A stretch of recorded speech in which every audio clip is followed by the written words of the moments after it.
the complexity, the systems that we've brought together in this one place to do something that very few places in the world do. Launch humans to a low Earth orbit, and hopefully with the new program into farther reaches of space. So when you go to a system or a place like that, you can't help but be overwhelmed. Every space shuttle mission began with a fiery liftoff from Launch Complex 39 at NASA's Kennedy Space Center. The launch complex for the space shuttle had two pads, Pad A and Pad B. If the launch pads demonstrated anything, it's that complex is the right word for the two pad areas that handled the shuttles for about a month before they made their trips into space. Outfitted with everything a spacecraft and its crew would need to take the final leap into space, the pads handle fueling duties and crew support and held precision machinery for a range of payloads. Its graded floors and gray paint, along with armored boxes for instruments, telephones, and elevators, revealed a style more Spartan than space age. You always find something that you didn't know. You've got so many systems. You've got system level experts and technicians that have been out there for so many years, dedicated, essentially, many of them, their entire careers out there. Even though, yeah, it's a lot of steel, a lot of wires and lights and tubing and that kind of stuff, it interfaces to a flight vehicle, so you have those complex interfaces, and there's always something to learn. It may look kind of Spartan, but yeah, it's got its hidden treasures.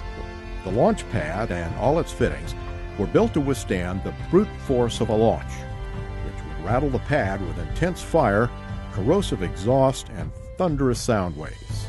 Tested, let's put it that way.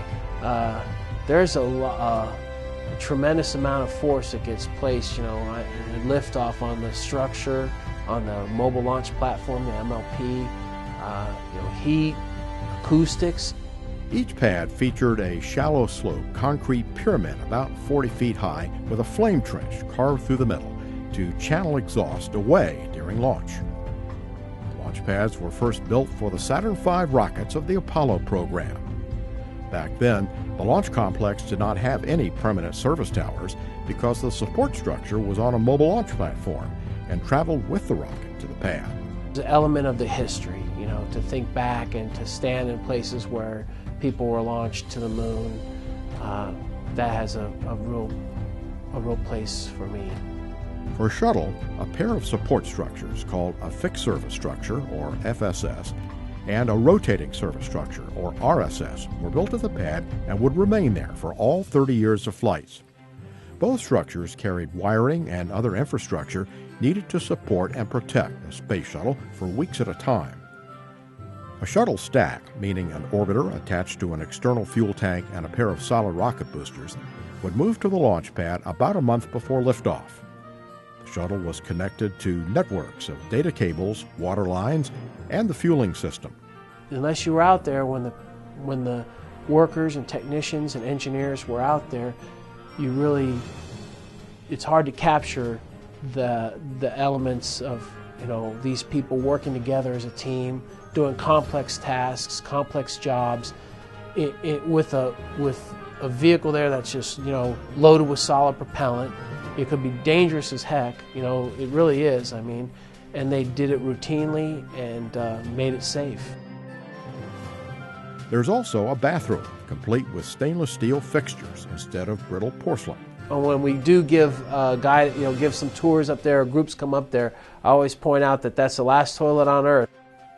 Before launch day, the RSS covered most of the shuttle and provided a clean room that safely moved space probes, space station modules, and even NASA's Hubble Space Telescope into the shuttle's cargo bay without contaminating them. Other parts of the launch pad gave workers access to most areas of the shuttle stack, which stood up to 184 feet above the surface of the mobile launcher platform. The launch pad was woven throughout with propellant lines, wiring, and machinery. There's so many complex things out there that could literally kill you, if you did something wrong, or not just yourself, it could be, devastating. And we do it safely, routinely, day in and day out. That's testament to the workforce and to to what this nation built from the Apollo era, learning through hard lessons. Launch day was also when most of the structures at the pad came to life, mostly by remote control to keep people a safe distance away. The huge white spheres on either side of the shuttle will pump supercold liquid hydrogen and liquid oxygen into the shuttle's external tank. Each propellant had to flow through long lines from the spheres about a half-mile from the shuttle. As you get closer to launch, things just kind of step up, and you can feel it, just pure excitement, really, as you're getting closer.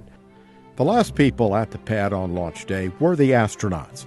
They headed into the White Room, a kind of cramped locker room, before boarding the shuttle. With 2.5 minutes to go, the gaseous oxygen vent arm and its white beanie cap retracted from the top of the external tank, clearing the way for the launch. About 16 seconds before launch, some 300,000 gallons of water poured onto the launch pad.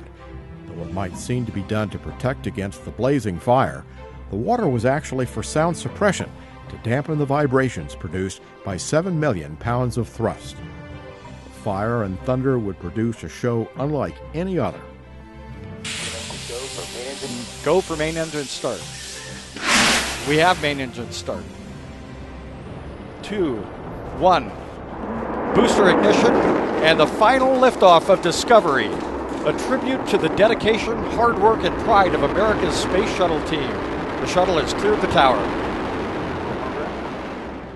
Some of our team would work late shifts, so you kind of had to go home and sometimes, watch it from the river, just like the other folks would, or something like that, which I actually kind of enjoy.